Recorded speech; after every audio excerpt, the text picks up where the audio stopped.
नमस्कार, आपको हमारे चैनल में बहुत बहुत स्वागत छो। 21 जुलाई गई जो आज खबर है जो हमारे जो तेंदुआ आतंक से ना बराबर छो। हालांकि जो हिंडोला घाल पड़ी जो जो तो तेंदुआ छी वो कहीं शिकारी मार हालो, लेकिन बेही जो छो पाली जो पिथौरागढ़ में एक जाग छो वहाँ बड़ी खबर है। एक लौट जो 10 साल का अपने बहन लगा दुकान में खरीदारी के लौटण से लौटण में एक गुलदार घात लगे थे और मणि देर बाद एक बॉडी अथखाई बॉडी मिल गई थी तो। और जो ककराड़ी जाग से उत्तरकाशी में जहाँ 2-3 दिन पहले बादल फट रहा से वहाँ मैच चली खत्म रहा वहाँ एक मैच हर रही अब एक लाश जो थी इंद्रावती नदी पास में लाश मिल गई दगड़ियों। और साथ में जो पहले भी तुमको बता एक जो एक क्षण थे जो लोग लूट कर भी लगे स्कूटर में चेन लूट भी लगे और अंत में उन्होंने जो पुलिस ने पकड़ने में कामयाबी की। बहुत बढ़िया खबर जो इसके अलावा पुलिस ने देहरादून में जो अपराध बहुत गुणा भी सोनू वाली और शहजाद नामक जो लौट पकड़ी उलटपात मंचा पिस्तौल ये सब पकड़ी को तो वहाँ मोहल्ला में लोग भागना लूट मार करना फिराक छी देंगे। तेरा जो बारिश वो लगातार जारी छो जो हल्द्वानी जो रानी बाग का पुल छो वो क्षतिग्रस्त हगो तहवील वहाँ जो छो लोग बाग पैदल जानी तो वहाँ आवागमन फिलहाल रोक रखो। जब तक बारिश नहीं जाए तब तक काम होना मुश्किल छो। तो जो वहाँ काम करनी सस्ता शुरू करने की 4-5 दिन इकट्ठे होने में लागल तो ये बहुत एक खबर छो। तय अलावा बारिश जो छो बहुत ज़्यादा आफत मचोड़ है बहुत रोड राड सब टूट गई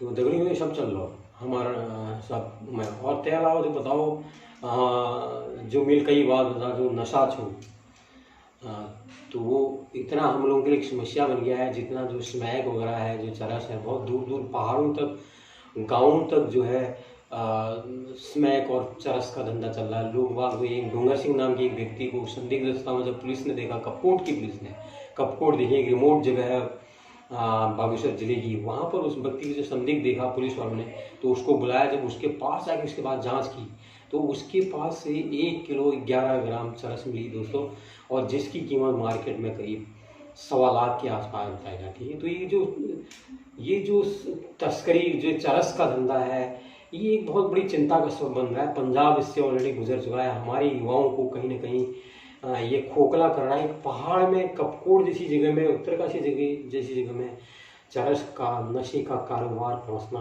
कोई हमारे लिए कोई बहुत अच्छे संकेत नहीं है कि एक अच्छा भविष्य नहीं है। तो इस पर हमको कमांड करने में हालांकि लग रहा है जो पुलिस हमारे जो डीजीपी अशोक कुमार हैं उसके लिए उन्होंने नशा मुक्ति का अभियान चलाया उनको कामयाबी मिली है। लेकिन फिर भी लगातार बदस्तूर जो नशे का कारोबार है यहाँ पर फल फूल रहा है। कौन लोग हैं जो उसको संरक्षण कर रहे हैं कोई न कोई तो इनके पीछे एक मुख्य हाथ होता होगा जिसके कारण ये लोग बेलौस घूम रहे हैं और यहाँ पैसा कमा रहे हैं और यहाँ की युवा को बर्बाद करने में। दोस्तों आजकल भू कानून की चर्चा चल रही है जिसमें जो है बाहर के लोग आके यहाँ पर ज़मीनों में रिसोर्ट बना रहे हैं बड़े बड़े होटल बना रहे हैं वहाँ पर रहने जाने वाला कुछ नहीं। इससे क्या हो रहा है हमारी एक तो ज़मीनें ख़राब हो रही हैं और उसके बाद वहाँ पर जो पहले लोग बाग रहते थे फिर वहीं पर वहाँ नौकरी चाकरी कर रहे हैं। तो ये कितनी शर्म की बात है हम लोगों के लिए। हम लोग पैसे के आड़ में अपनी ज़मीन बेच रहे हैं। एक तो ठीक है भू कानून लाना जरूरी है अगर हम अपनी ज़मीन बेचेंगे नहीं तो दूसरा आदमी खरीदेगा क्यों। सबसे बड़ा प्रश्न तो यही है। ये आदमी को सोचना चाहिए। आदमी थोड़े थोड़े लालच के लिए जो है अपनी मूल ज़मीन को ही बेचने में लगा हुआ है। दोस्तों जो अपने आसपास की ज़मीन है इसको संरक्षित कीजिए उसको रोकिए। हमारी पहचान पहाड़ है पहाड़ों को अगर आप बेच दोगे तो बहुत ज़्यादा तरक्की होनी नहीं है। इसलिए सबसे पहले तो अपनी ज़मीन को बेचना रोको ताकि ये कानून वानून लागने की ज़रूरत नहीं जिसके लिए पता है कितनी पेचीदगियाँ हैं सरकारें लाने में ना नुकुर करती रहती हैं। कई इसमें फिर लीगल नुकुने घुस जाते हैं वकील घुसते हैं PIL दायर होती है कोर्ट हाई कोर्ट इन सब के चक्कर चलते हैं। इससे बढ़िया तो है अपनी ज़मीनें बेचना आप स्वयं अपने बुद्धि विवेक से बंद कर लो किसी को भी मत दो सब्र कर लो सब्र का फल मीठा होता है।